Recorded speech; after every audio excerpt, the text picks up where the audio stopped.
মাজার নাকি লুটের ভাগাড়? হাজার বছরের আধ্যাত্মিক ঐতিহ্য আর লক্ষ কোটি ভক্তের পরম বিশ্বাসের পবিত্র মাজার এখন হয়ে উঠেছে সুযোগ সন্ধানী মানুষের জ্যাকপট। কুরবানির পশু থেকে শুরু করে মাজারের দানবাক্সে রাখা টাকা সব জায়গায় এক সিন্ডিকেটের হাতছানি, আর তাতেই ফুলে ফেঁপে ওঠে কিছু মানুষের সম্পদের পাহাড়। কিন্তু এই সিন্ডিকেটের পেছনে রয়েছে কারা? কারাই বা চালাচ্ছে এই সিন্ডিকেট? বিস্তারিত থাকছে আজকের প্রতিবেদনে। বাংলাদেশের মানুষ স্বভাবজাতভাবেই ধর্মভীরু ও আধ্যাত্মিকতার প্রতি ভীষণ শ্রদ্ধাশীল। যুগ যুগ ধরে মানুষ তাদের মনের ইচ্ছা পূরণ, জীবনের কঠিন পরীক্ষা থেকে মুক্তি কিংবা পরম আত্মিক প্রশান্তির আশায় বিভিন্ন নামকরা মাজার ও ধর্মীয় প্রতিষ্ঠানে অকাতরে দান করে আসছেন। প্রতিদিন দেশের বিভিন্ন প্রান্ত থেকে হাজার হাজার মানুষ ছুটে আসেন এসব পবিত্র স্থানে। কেউ বা বাক্সে ফেলছেন নগদ টাকা, কেউ নিয়ে আসছেন দেশ বিদেশের দুর্লভ মুদ্রা, আবার কেউ মান্যতের গরু কিংবা ছাগল নিয়ে হাজির হচ্ছেন পরম শ্রদ্ধায়। যে ভক্তি আর আবেগে মানুষ নিজের শেষ সম্বলটুকু সঁপে দেয় কোনো পবিত্র দরগায়, সেই অর্থ কি আসলেই পৌঁছায় কোনো বৃদ্ধাশ্রম বা এতিমের কাছে? দুঃখের বিষয় হলো, এই অর্থের কোনো অংশই কোনো গরিব দুস্থ মানুষের নিকট পৌঁছায় না। আর এই বিপুল পরিমাণ নগদ অর্থ ও সম্পদের সিংহভাগের কোনো প্রাতিষ্ঠানিক অডিট বা লিখিত নথিপত্র রাখা হয় না। আর দীর্ঘদিনের এই প্রাতিষ্ঠানিক শূন্যতা আর জবাবদিহিতার অভাবকে পুঁজি করে মাজারগুলোকে কেন্দ্র করে গড়ে উঠেছে এক শক্তিশালী ও সংঘবদ্ধ সিন্ডিকেট।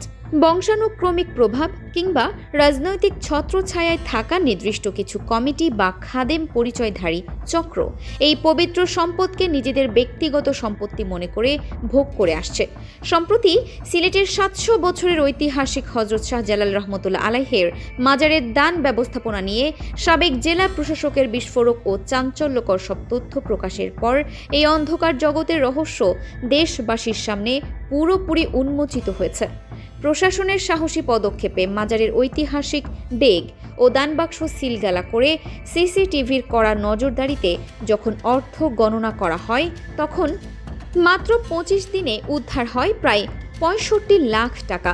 এই বিপুল অঙ্কের টাকা উদ্ধার হওয়ার পর সাধারণ মানুষ চমকে উঠলেও প্রশাসনের সাবেক শীর্ষ কর্মকর্তাদের দাবি, এটি আসলে মাজারের প্রকৃত আয়ের মাত্র একটি ক্ষুদ্র অংশ, যা কোনোভাবেই ২০ থেকে ২৫% বেশি নয়। তাহলে প্রশ্ন জাগে, বাকি ৭৫% বেশি বিশাল অঙ্কের অর্থ কোথায় উধাও হয়ে যায়? অনুসন্ধানে উঠে এসেছে এক অবিশ্বাস্য পরিকল্পিত হরি লুটের কাহিনী। মাজারের আশপাশের নির্দিষ্ট কিছু এলাকায় এই চক্রের সদস্যরা এতটাই বেপরোয়া হয়ে উঠেছিল যে তারা ভক্তদের সরাসরি মাজারের বাক্সে টাকা না দিয়ে তাদের হাতে হাতে দিতে প্ররোচিত করত।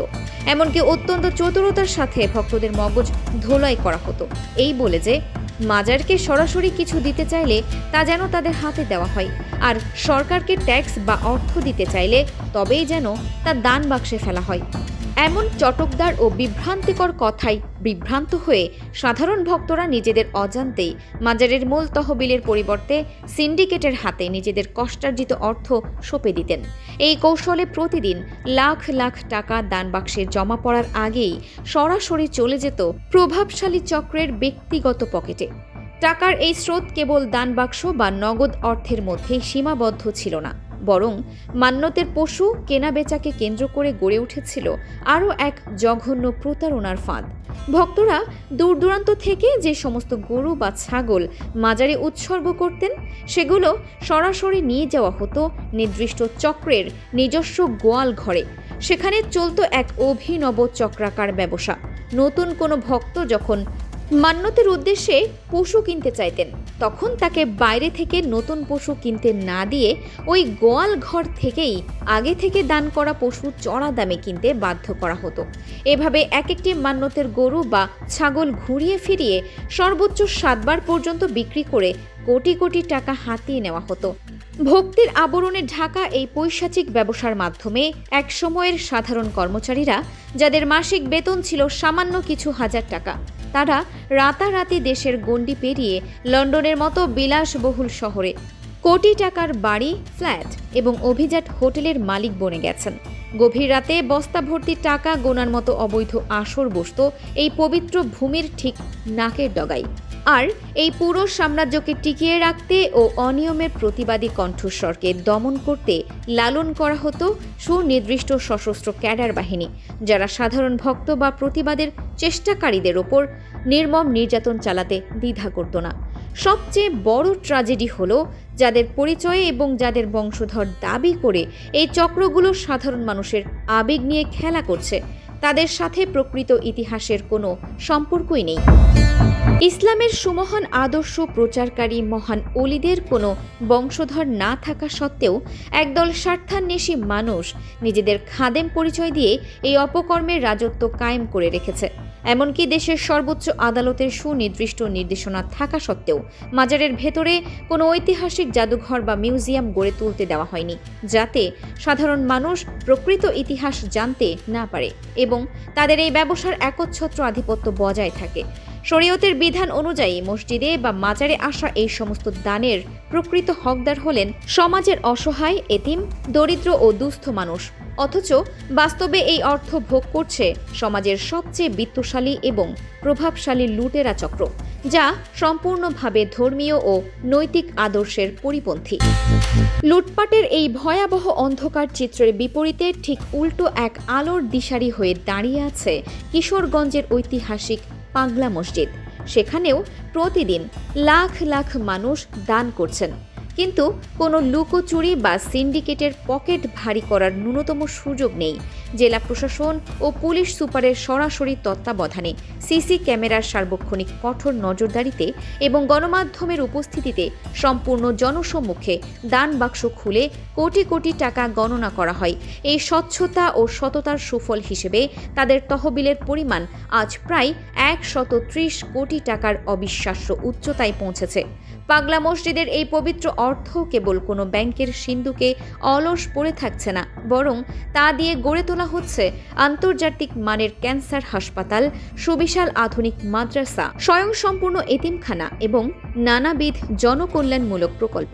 কিশোরগঞ্জের এই মডেলে প্রমাণিত হয় যে নিয়ত যদি সৎ হয় এবং প্রশাসনিক সদিচ্ছা যদি থাকে, তবে ধর্মীয় প্রতিষ্ঠানের অর্থ দিয়ে পুরো সমাজের চেহারা বদলে দেওয়া সম্ভব। কিশোরগঞ্জের পাগলা মসজিদ যদি শত কোটি টাকার প্রতিটি পয়সার হিসাব রাষ্ট্র ও জনগণের সামনে পাই পাই করে বুঝিয়ে দিতে পারে, তবে সারা বাংলাদেশের বড় বড় মাজার, নামী মসজিদ ও ধর্মীয় প্রতিষ্ঠানের ক্ষেত্রে এই সুনির্দিষ্ট ও স্বচ্ছ পদ্ধতি চালু করতে বাধা কোথায়?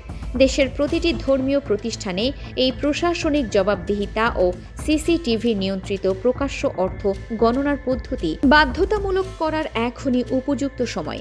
ধর্মীয় প্রতিষ্ঠানের পবিত্র অর্থ কোনো ব্যক্তি বা বিশেষ গোষ্ঠীর বিলাসবহুল জীবনযাপনের কিংবা বিদেশে পাচার করার হাতিয়ার হতে পারে না। ভক্তদের পবিত্র দান সরাসরি নির্ধারিত ও বিশ্বস্ত প্রাতিষ্ঠানিক তহবিলে জমা হওয়া নিশ্চিত করতে হবে এবং সাধারণ মানুষেরও পূর্ণ অধিকার রয়েছে সেই আয়ের সঠিক হিসাব জানার। মাজার ও ধর্মীয় প্রতিষ্ঠানগুলোতে এই নৈরাজ্য বন্ধে কঠোর আইনি কাঠামো ও শতভাগ আর্থিক স্বচ্ছতা ফিরিয়ে আনা জরুরি, যাতে ভক্তির এই পবিত্র দান ব্যক্তির স্বার্থের অন্ধকার খাঁচায় বন্দী না হয়ে আর্ত মানবতার সেবায় ও দেশের জনকল্যাণে সত্যিকারের আলো ছড়াতে পারে।